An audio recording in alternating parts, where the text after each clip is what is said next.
Salut la gang! Bon, aujourd'hui, on passe directement avec la numération numéro 3.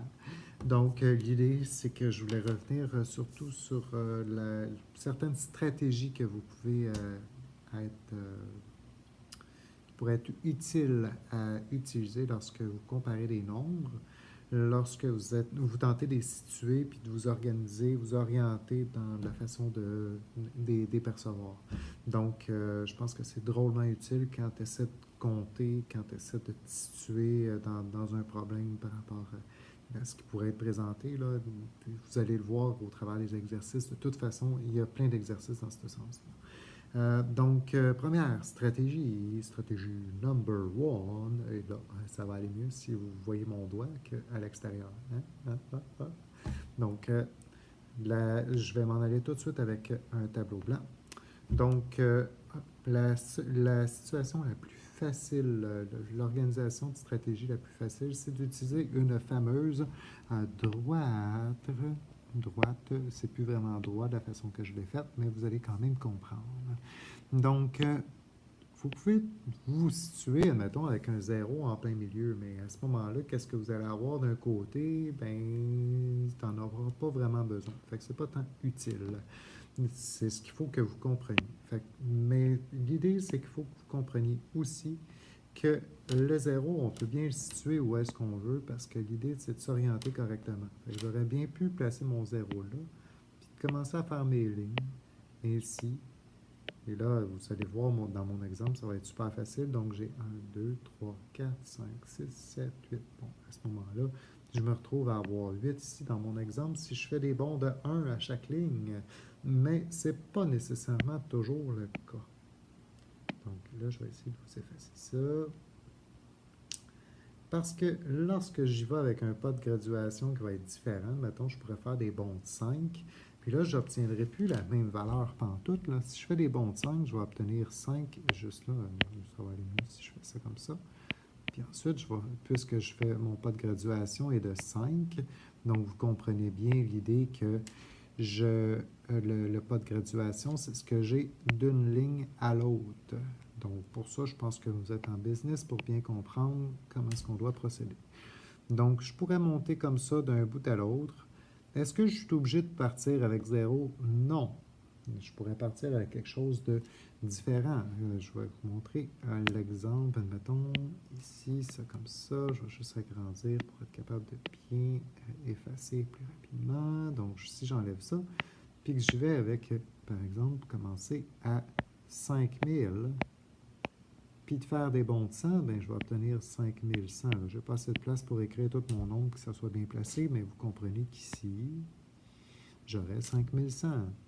Parce que mon pas de graduation, c'est de faire plus 100. Donc, c'est avec un exemple comme celui-là que je vous propose la première stratégie d'utiliser une droite pour cibler la position de vos nombres et être capable de bien les placer. Faites bien attention parce que on peut additionner, on peut multiplier, on peut diviser, on peut soustraire avec un pas de graduation à notre guise selon le besoin pour être capable de bien situer nos nombres. Donc, c'est la première stratégie que je voulais vous nommer.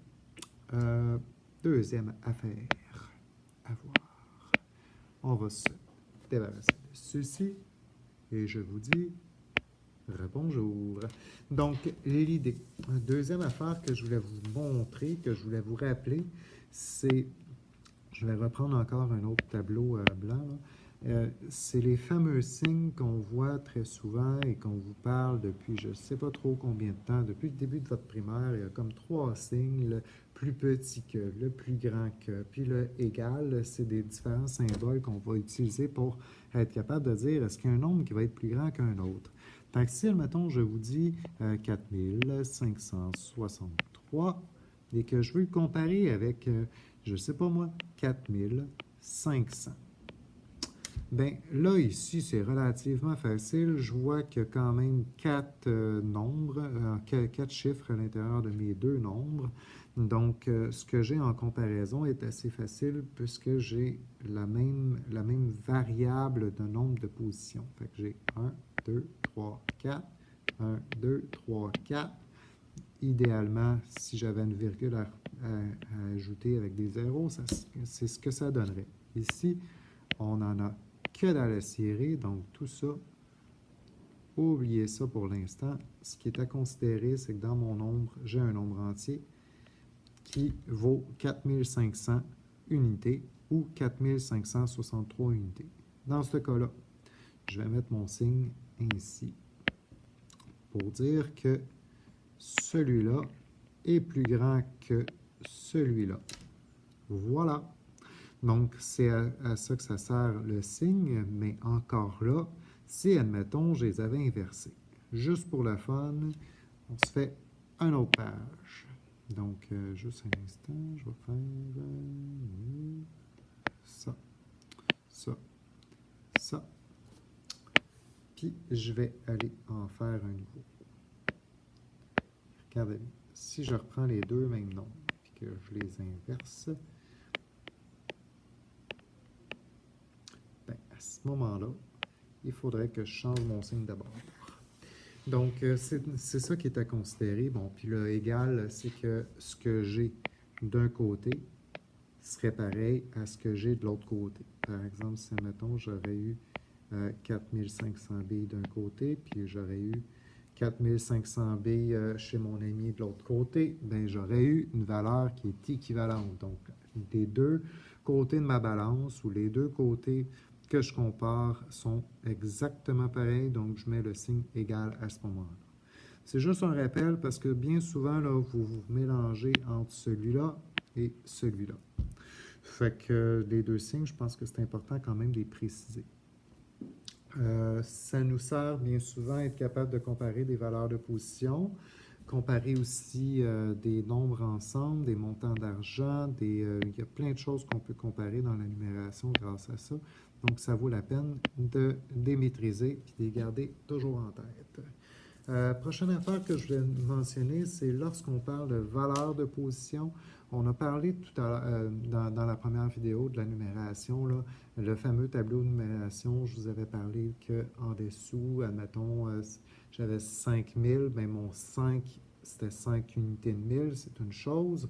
Mais aussi, lorsqu'on parle de ça, on voit parfois que quand on parle du 5 unités de 1000, c'est une façon de le nommer. Fait qu'on va dire que c'est 5 fois 1000. C'est une façon de le voir. On pourrait dire que c'est 5000 comme on l'a vu ici. Mais on va se servir aussi d'une autre façon de décomposer. Puis ça, vous l'avez vu l'année dernière avec, peu importe si c'est avec Madame Marie-France ou avec Madame Chantal, ça revient exactement au même. Les deux ont vu ce contenu-là. C'est lorsque je vais utiliser une façon abrégée de le définir. On va dire qu'on va prendre mes valeurs du nombre. Donc, si j'ai 1, 0, 2, 0, 3, 0, puis le 5. Donc, on va dire que c'est x 10, puis on va servir des exposants pour le préciser. Fait que lorsque j'ai, je vais changer de couleur pour bien le montrer, là.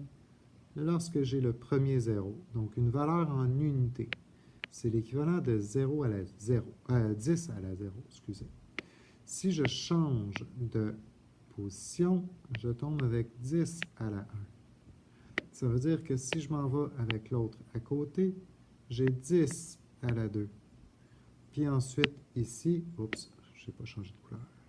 Tiens, on va mettre ça mauve, bien un peu foncé. J'ai 10 à la 3.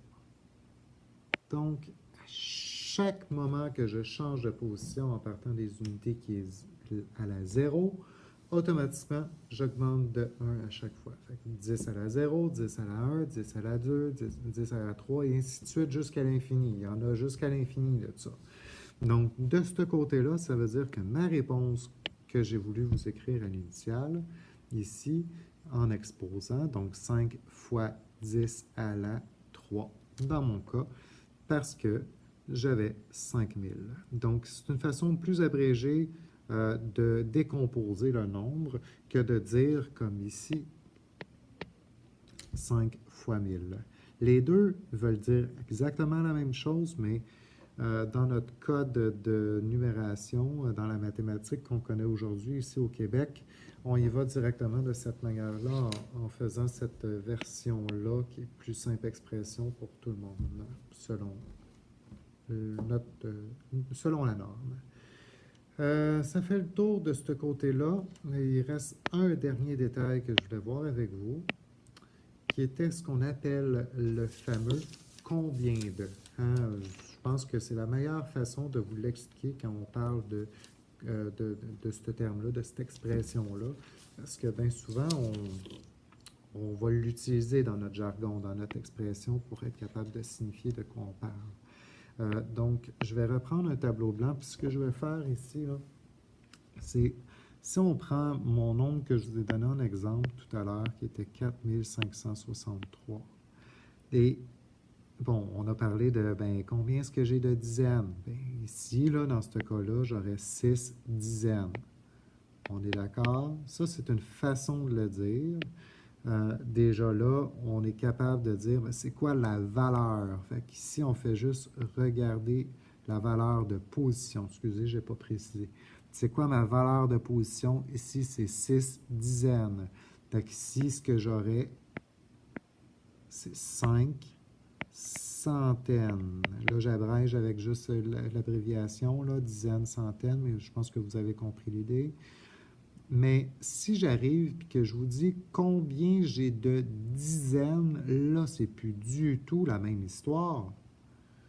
OK? Quand on parle de c'était quoi ma valeur de position, le 6 dizaines, on le comprend. Mais dans ce cas-là, si je te parle de combien est-ce que j'ai de dizaines à l'intérieur de 4563, ce que j'ai, c'est un regroupement du nombre. Donc, j'ai cette valeur-là maintenant. J'ai 456 dizaines à l'intérieur de 4563. Donc, il faut bien comprendre qu'il n'y a qu'une façon de le dire qui est différente. Si je te demande combien est-ce qu'il y a de dizaines à l'intérieur de 4563, j'en ai 456. Tandis que quand je te dis combien j'ai de dizaines à la valeur, à la position des dizaines, c'est juste ça que tu prends, parce que j'ai dit à la position des dizaines. C'est peut-être juste une petite différence de jargon, mais c'est important de bien comprendre la distinction. On va y revenir sous forme d'exercice, même s'il n'y en a pas beaucoup, mais ça va être important de le pratiquer, puis de le pratiquer encore avant l'examen, qui va comporter cette partie des 3 numéros.